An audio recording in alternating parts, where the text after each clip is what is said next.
Welcome to a journey back in time to 18th century Lisbon, one of the wealthiest, most beautiful, and most influential cities in the world. Before London or Paris claimed their modern dominance, Lisbon was the gateway to the globe.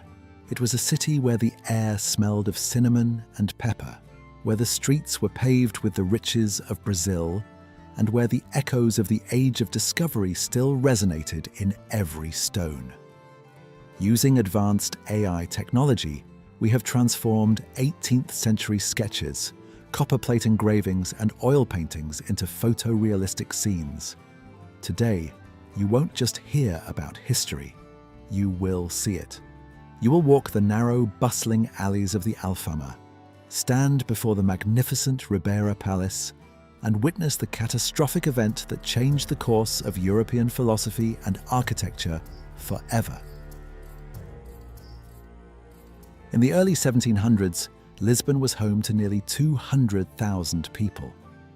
It was the fourth largest city in Europe, trailing only London, Paris, and Naples. It was a city of extreme contrasts.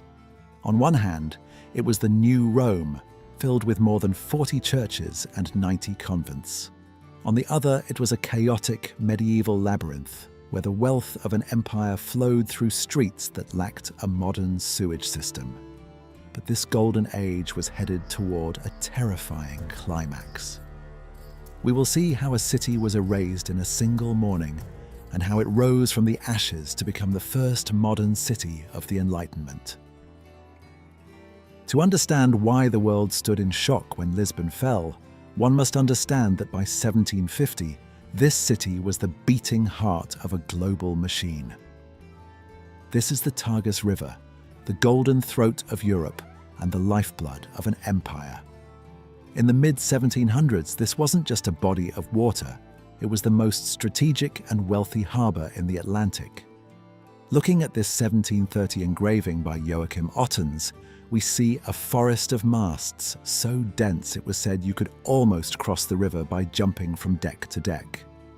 But why were all these ships here? To understand the sheer scale of this movement, we must look at the 5 pillars of Portuguese supremacy that made Lisbon the beating heart of a global machine. Ships arrived daily, fueling what historians call the first truly global economy. The first pillar was the spice link. While other nations were still struggling to establish trade, Portugal held the keys to the east. From Goa, Malacca, and Timor, ships brought the aromatic treasures of the Orient, pepper, cinnamon, and cloves, directly into Lisbon's warehouses, where they were sold at a premium to the rest of a hungry Europe. Close behind was the second pillar, the silk and porcelain route. Through the gateway of Macau, Lisbon held a near monopoly on white gold, the delicate Chinese porcelain that every aristocratic house in Paris and London craved. Then came the African connection. By controlling strategic ports in Angola and Mozambique, Lisbon dominated the Atlantic trade winds, funneling ivory, rare woods, and gold into the city's coffers. But the true engine of 18th century Lisbon, the fourth and most powerful pillar, was the Age of Gold, the Brazilian boom. After the 1695 discovery of massive gold deposits in Minas Gerais, a literal river of wealth began to flow across the Atlantic. It is hard to overstate the magnitude. Nearly 1,000 tons of gold and millions of carats of diamonds arrived at these very docks in the decades leading up to the Great Disaster. This unimaginable wealth transformed Lisbon into a cultural and scientific magnet. The king didn't just hoard this gold, he invested it in prestige. He commissioned the world's most advanced aqueducts and gathered a classified library of nautical maps, the roteiros, which were the 18th century equivalent of nuclear codes, containing the secret navigation data of the world's oceans. In 1750, Lisbon was the world's primary warehouse and its wealthiest creditor. Yet, the riverfront was a scene of stark, noisy contrast. You would hear a dozen languages, Dutch, English, Italian, and African dialects, mingling with the rough Portuguese of the stevedores. The Ribeira was the city's front door, and while it glittered with gold, it also reeked of reality. Unlike Paris or London, which were inland cities, Lisbon looked directly out into the deep blue, obsessed with the horizon. However, the beauty was deceptive. The Tagus was also the city's primary sewer. The stench of Lisbon was legendary among travellers. Domestic waste was thrown from windows into the streets and eventually washed down the hills into these very waters. Yet, this river provided both the fish that fed the starving poor and the diamonds that adorned the crowns of kings. Today, the Tagus remains the heart of the city, but the heavy galleons have been replaced by cruise liners and sailboats. The Ribeira district, once the centre of this global power, is now the Praça do Comércio, a site we will visit later to see how it was reborn from the ashes of the greatest tragedy in European history. Imagine standing before the Paço da Ribeira. This was the royal residence of the Portuguese kings for over 250 years. If Versailles was the symbol of French power, the Ribeira Palace was the symbol of Portuguese global reach. Built originally by King Manuel I in the early 1500s, it was constantly expanded. By the mid-1700s, it was a treasure house. Inside its walls were more than 70,000 volumes in the Royal Library, hundreds of paintings by masters like Titian, Rubens and Correggio, and the priceless archives of the Age of Discovery, maps and charts that showed the secret routes to the east. King Juan V spent his riches here with an intensity that rivaled Louis XIV of France. He turned the Portuguese court into a spectacle of Baroque excess. He didn't just want to be a king, he wanted to be the most apostolic king. He used Brazilian gold to pay the Pope for the title of Eminent Highness, and to turn the royal chapel into a place of shimmering gold and silver. But the palace was more than just a home for the king. It was the administrative brain of an empire that stretched from South America to Indonesia. In the lower floors, clerks tracked the price of pepper and the weight of gold bars. Today, this palace is completely gone. Not a single stone of the royal residence remains on this site. When we reach the year 1755 in our story, you will see why. Now, the space is occupied by the vast, open Praça do Comércio. To understand 18th century Lisbon, you must understand its relationship with God. This is the Jerónimos Monastery in the district of Belém. Even in the 1700s, it was already 200 years old, a masterpiece of Manueline architecture, a style unique to Portugal that incorporates maritime symbols like ropes and coral into the stone. The monastery was built with the pepper tax, the 5% levy on all goods coming from India. In the 18th century, it was the spiritual anchor of the city. Sailors would pray here before leaving on voyages that might last 3 years. The lucky ones who returned would come here to give thanks. Nearby stands the Belém Tower. In the 1700s, it sat much further out in the river than it does today. It was the last thing a sailor saw when leaving Lisbon and the first thing he saw upon return. It served as both a ceremonial gateway and a grim prison. In its damp, underground dungeons, political prisoners and criminals were held in horrific conditions, often forgotten as the tide rose. Further into the city stood the Carmo convent. Towering over the Rocio Square, it was the most important Gothic church in Lisbon. Its library was legendary, and its height made it a landmark visible from almost anywhere in the city. The Catholic Church in Lisbon was omnipresent. There was a church or a chapel on almost every corner. The sound of bells was the city's heartbeat, marking the hours of prayer and the news of the day. But this religious devotion had a darker side, one that the Enlightenment thinkers of Paris and London looked upon with horror.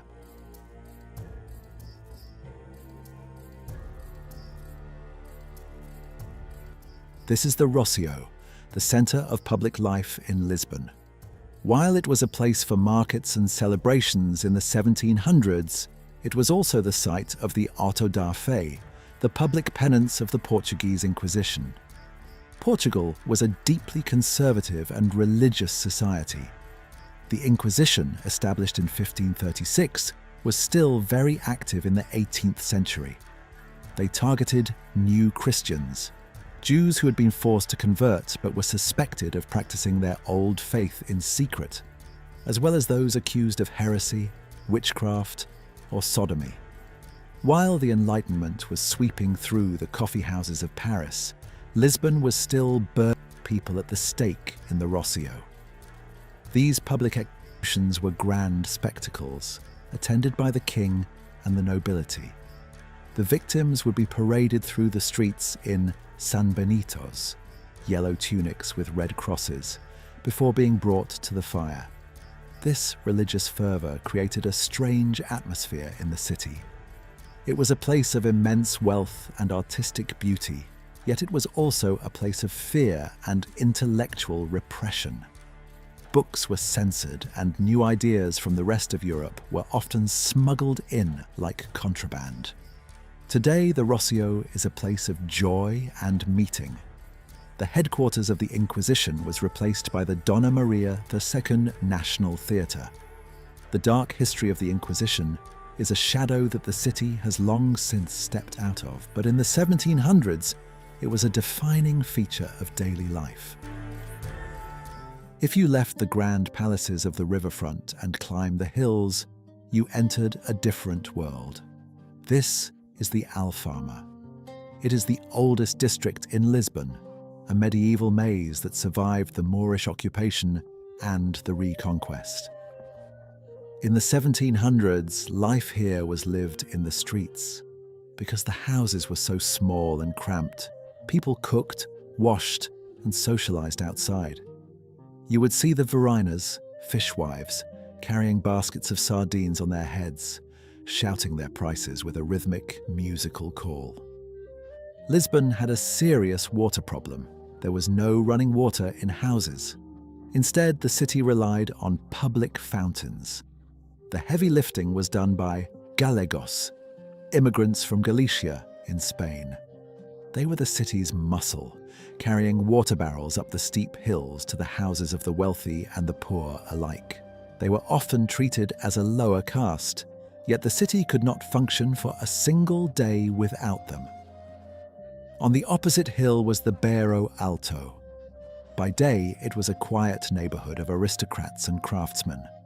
By night, it became the center of Lisbon's nightlife. This was the birthplace of Fado. Though in the 1700s, it was still evolving from the songs of sailors and the marginalized. You would hear the melancholic strings of the Portuguese guitar echoing through the darkness. But the darkness was dangerous. Criminality was high, and the night soil, the contents of chamber pots, was frequently emptied from windows with a simple cry of "Agua vai," water goes.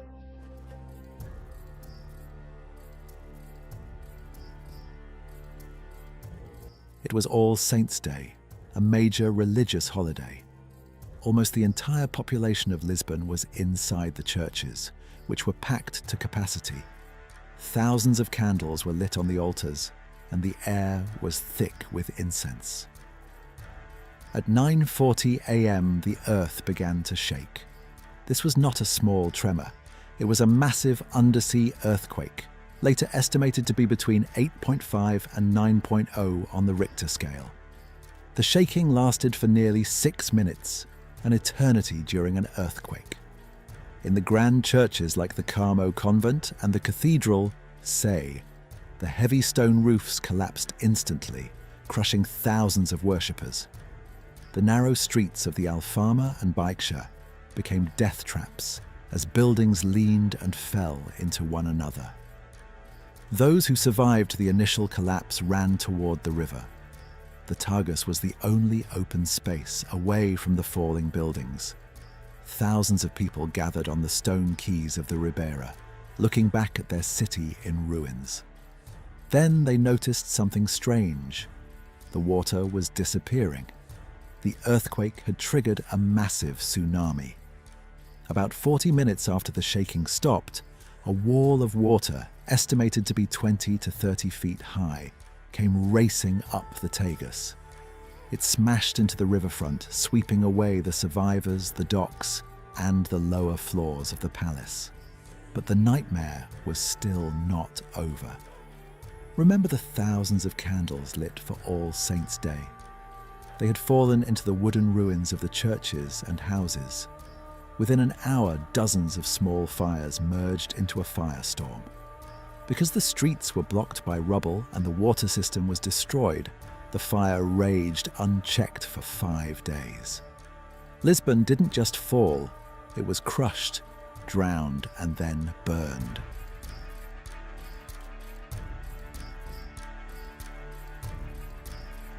The numbers are staggering. Out of a population of 200,000, it is estimated that between 30,000 and 60,000 people died. The physical loss was even more absolute. 85% of Lisbon's buildings were destroyed.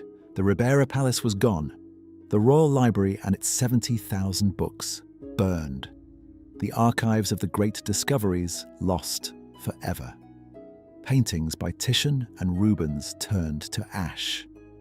This is the Carmo convent today. It was left in its ruined state as a memorial to the earthquake.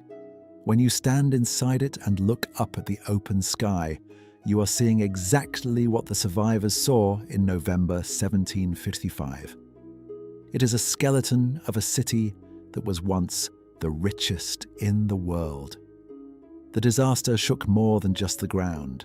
It shook the foundations of European thought.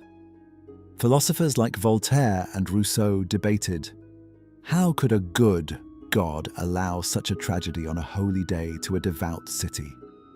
This event effectively ended the era of blind religious optimism and helped trigger the Age of Enlightenment. In the wake of the disaster, the king, João Fi's successor José I, was paralyzed by fear. He developed a phobia of living inside stone walls and spent the rest of his life living in a complex of luxury tents outside the city. The task of rebuilding fell to one man, the king's prime minister, the Marquês de Pombal. Legend has it that when asked what was to be done, Pombal replied simply, "Bury the dead and feed the living." Pombal was a man of the Enlightenment.